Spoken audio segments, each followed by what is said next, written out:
karena kakak juga ya sendiri kan karena pekerjaan sampai tidak mana karena kerja juga sebagai makanya kami datang ke rumah untuk menjelaskan karena kakak sedang begini. Jadi ini kami menjelaskan apa manfaat puskesmas karena kan banyak sama kita di sini besarnya bukan puskesmas tapi kebanyakan di sini di rumah. Nah, sedangkan ini juga ada juga yang sebelum bisa kan melakukan persalinan tapi setelah ada tanda-tanda gejala bahaya dan kestangan. Jadi kalau kami di puskesmas tidak ada yang namanya kestangan sampai dirujuk sampai selesai sampai aman lah kalau kan di puskesmas. Jadi makanya kami ada kegiatan pendidikan. Jadi ini saya akan membacakan ada materi yang sudah saya kasih dan mari sama-sama mengikutinya. Persalinan adalah proses pengeluaran janin yang terjadi pada usia kehamilan 7 bulan, 37 sampai 42 minggu, lahir spontan dengan presentasi gerakan kepala tanpa komplikasi baik ibu maupun janin.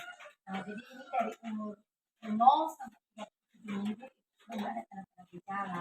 Jadi karena kakak anak pertama, jadi saya masih belum paham bagaimana kalau ada tanda-tanda persalinan. Misalnya ada tanda-tanda sakit depan sakit belakang, yaitu sakit perutnya menegang keras, sakit bagian punggung juga ada tanda-tanda. Kalau hanya sakit bagian punggung, perutnya tidak mengeras atau kontraksi namanya kontraksi medis, masih belum ada namanya mau disalin. Ditambah juga kalau kepala bayi itu di bawah. Kemudian apa saja tanda-tanda persalinan? Jadi seperti yang saya katakan tadi, keluar lendir bersaudara dari kandungan. Kemudian jadi kita tahu kan dari umur 30 minggu pun misalnya ada tanda-tanda keluar air, dia tidak berbau, bukan juga lendir air. Nah itu cuman, jadi harus segera dibawa puskesmas mendapatkan penanganan.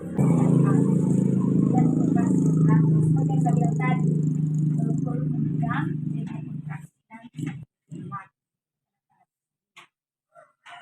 Dan jika ada tanda-tanda di atas, bawa ibu persalinan. Jadi mengapa persalinan harus di puskesmas? Jadi kerap persalinan yang di puskesmas itu tolong oleh tenaga kesehatan yang ahli bidangnya dan yang kita berkolaborasi dengan mungkin sama kita tapi kita ada kolaborasi dengan kemudian jika ada tanda bahaya bisa dimanfaatkan dengan fasilitas kesehatan. Apa bedanya di rumah dengan fasilitas kesehatan dan puskesmas? Ibu dan bayi ditolong oleh tenaga kesehatan yang kompeten, inspirasi yang berfungsi. Ibu memperoleh pelayanan KB. Nah, pasti yang ada di benak abang sama kakak kan misalnya kan harus melahirkan pasti masih jarak dulu. Meskipun ditambah nanti tapi masih jarak dulu lah. Jadi kalau di rumah kan pusing. Nah, kalau rumah sakit ditanya langsung jadi tantangannya tadi gratis tidak ada biaya dapat menggunakan JKN prioritas kearifan kehidupan. Kemudian ibu dan bayi mendapatkan penanganan segera jika terjadi komplikasi. Nah, berdua kita ya tidak terjadi komplikasi. Nah, kalau terjadi komplikasi misalkan ibu atau bayi segera ditangani. Misalnya ada pendarahan dan tindakan. Nah, kalau sama bayi saya kan ada namanya desak, dia minuman, kasih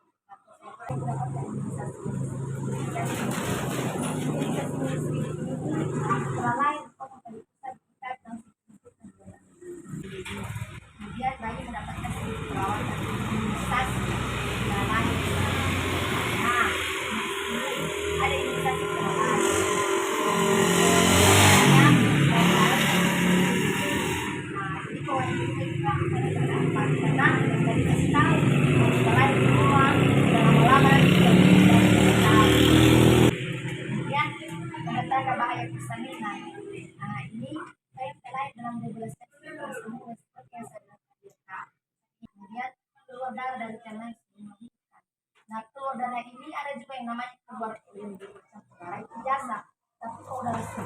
keluar dari perumahan banyak. Kemudian kami bisa tangan atau tangan baik keluar lebih dulu. Nah ini karena pertama kan Pak, jadi harus mengetahui ya, perhatikan jalan lain, apalagi kan perjalanan kita nggak tahu, kita nggak tahu kondisi lain. Jadi seandainya ada sesuatu di tengah langit, jangan diabaikannya, kami malu-malu. Kemudian itu tidak dapat menjalan. Kenapa itu di bawah 30 tahun? Ini langsung dan kita. Kemudian air ketuban turun dan berbau. Nah, kemudian pasien tidak lahir selama 30 menit setelah bayi lahir. Nah, ini tentu bukan monok. Kalau itu memang masa. Nah, jadi kita kata ada bahaya udah itu. Kemudian keluar darah yang banyak. Ini yang saya bilang tadi. Memang setelah lahir ada banyak keluar darah. Ada ada volumenya tidak sebanyak. Misalkan ada namanya semacam pendek. Jadi itu kami pantau. Nah, dan kakak bertanya, saya ingin bisa terjadi ini tadi sekarang pertolongan yang salah. Yang jadi, nah, seperti yang saya bilang tadi, air ketubannya keluar sebelum waktunya, berbau, jadi apakah muka ini dia bergerak di kanan. Nah, jadi tiba aja belum bisa kemana kan di rumah kan bisa saja kampungnya sendiri. Nah, hari-hari bisa air lagi. Sedikit berat dan jangan ini sama bayi tunggu saja lagi.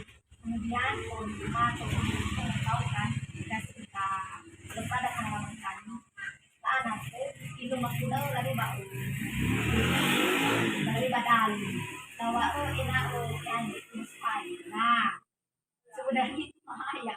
Nah kalau di mas paling dijepit ada itu nggak dikasih apa-apa, paling dikasih yang kasar itu sebenarnya kalau tidak dikasih apa-apa itu sudah bisa sendiri. Cuma ibu-ibu ini apalagi anak pertama kan diganti sedikit, jadi banyak kan bilang sebenarnya kalau dibiarkan aja sedikit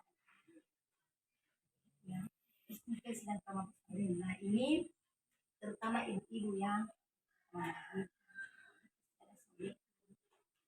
kalau di rumah kan ada yang namanya dijahit pasti mereka bilang nanti tidak apa-apa ada dan coba ini sebenarnya kalau itu bagus ya karena cuma itu orang pertama kan kata serius karena ya kalau bagus kemudian ibunya sebaiknya sedikit tapi kalau tidak bagus sudah sebaiknya jadi itu yang mereka sampaikan sama kita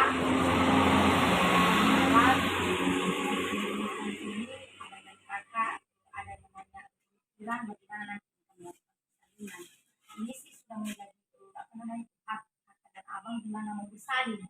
Bukan itu apakah itu yang memaksa di tahap kakak dan abang gimana mau bersalin nyaman. Kami hanya kita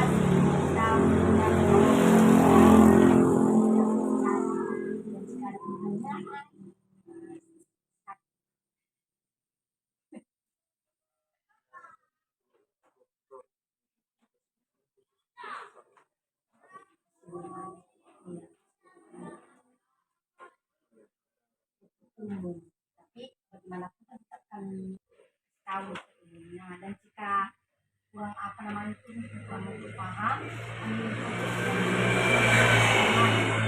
karena kalau dua betul itu nanti paham kan kalau misalnya mereka kan jadi kalau kan saya dulu bukan konduktor itu sudah dan belum malah